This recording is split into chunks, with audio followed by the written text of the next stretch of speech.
Well, you know, Ramesh, I've been seeing you out about town in these very, very fancy places, which doesn't surprise me if you wind up in Washington Masala magazine. But when you go, I'm curious, will you be wearing your man Spanx? You know what Spanx are? I don't know. For men that don't know, and for women that do know, Spanx is a brilliant piece of clothing, underclothing I should say, designed to keep all your parts looking good. It's basically like a girdle, modern day girdle, but keeps everything where it should be. Women love them because the newer fabrics just, you know, they're very light and comfortable. Oh, you mean the rolls don't show? Yes. You could say that. But you never thought of these kinds of accessories being available to men until now. They're called man-accessories. I'm not kidding. I mean, I don't know. I guess maybe men have money to spend. So a lot of fashion companies are going after men as the target now with these man-accessories, including mascara and man sandals, if you can believe it. But these man Spanx was the one that was my favorite. Brought to you from an Australian company called Equumen, E-Q-U-M-E-N. Actually stands for Equality for Men. And their whole objective is to help men look and feel better by creating an undergarment T-shirt. How expensive is it? They're not inexpensive. You know, women are usually not willing to pay the prices men are. So of course, these are priced right around $100 for, you know, the cheapest one in the line. So they're not cheap, but they provide 15% compression. So when you put on this undershirt, you might be able to fit into those pants a little bit better. But it doesn't stop there. This is funny. The company this fall plans to expand its line to include precision underpants, designed to keep men comfortable and keep their precision parts cooler. But you know, I guess everyone can use a little lift, and this will give you a perkier rear end. So, you know, apparently men are allowed to be vain too, and women are probably going to be grateful for the fact that somebody finally thought of this great idea. You're going to like this story. This is from India West. Health Minister Ghulam Nabi Azad of India is asking people to opt for later marriages to curb the exponential growth in population across the country. So he's asking women to think and get married not at 18 but at 30. That's pretty incredible. That's a very, very bold move on his part to make, because if you think about it, Indians love to get their kids married right after they get done with college, which is, you know, not much past the age of 18 to 20. That's precisely his reason.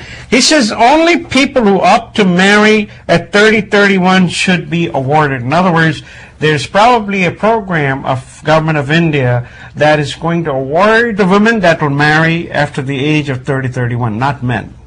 That's very, very interesting. Although, you know, there's such a stigma around women getting into those years and not being married. I wonder how he plans to combat that. I think it's going to be hard. He's saying that India is being put under tremendous pressure on depleting natural resources. He wants to make sure that the people of India are not jobless or destitute or others. Please postpone if you're thinking of getting married sooner than 30 or 31. This is better than what they did in 1975, where they said after 2 children you need to be sterilized. Oh, or even in China there's a policy, one child and that's it. This is much better. He's supporting girls who decide not to marry or going to marry late. Somebody's a progressive thinker in India. That's great. Speaking of weddings and marriages, though, this is funny. I wanted to share it with you. It's out of Psychology Today about what some parents are doing when their kids split up. You know, you're used to reading those wedding announcements. Yeah. Right? They're always sort of fun to read. They have a standard classic format.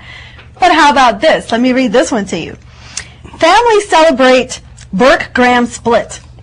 Mr. and Mrs. George Burke of Lakewood, Ohio, and Mr. and Mrs. Timothy Graham of Cleveland are thrilled to announce the separation of their children, Charlene and Sam Burke.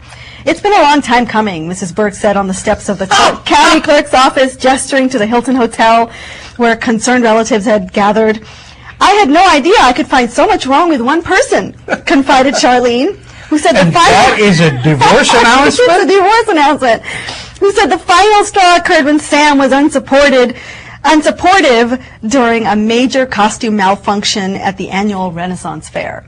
So I guess they're having fun with it, but in Washington Post, they have it every Thursday. And of course, I look at it, who's getting married. So I'm always curious. And I have seen now they have started where if man is marrying a man, they will have pictures of that. Yeah. And a world's woman changing. with a woman, you know. I mean, the world is really changing. well, you know, sometimes divorce is a happy thing. It's not necessarily always a terrible thing, especially if two people recognize it and move on with little damage done to either party.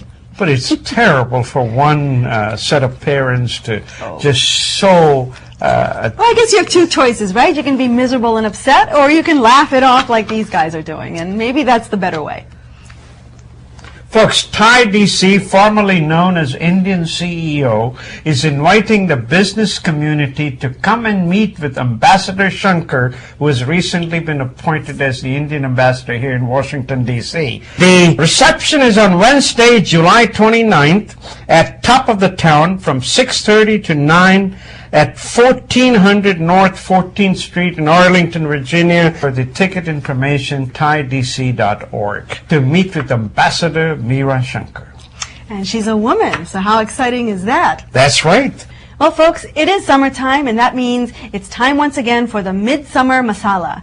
This is happening locally in Bowie at the Six Flags tomorrow, July 26th. All day long, you can come and hear different acts, including RDB and Mindy Carr and Whole Nation. So it's a great music, food, and entertainment for your whole family. It should be a lot of fun. This is happening for the 7th year, so you know this thing is doing quite well.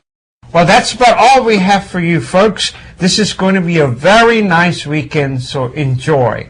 Namaste. Namaste.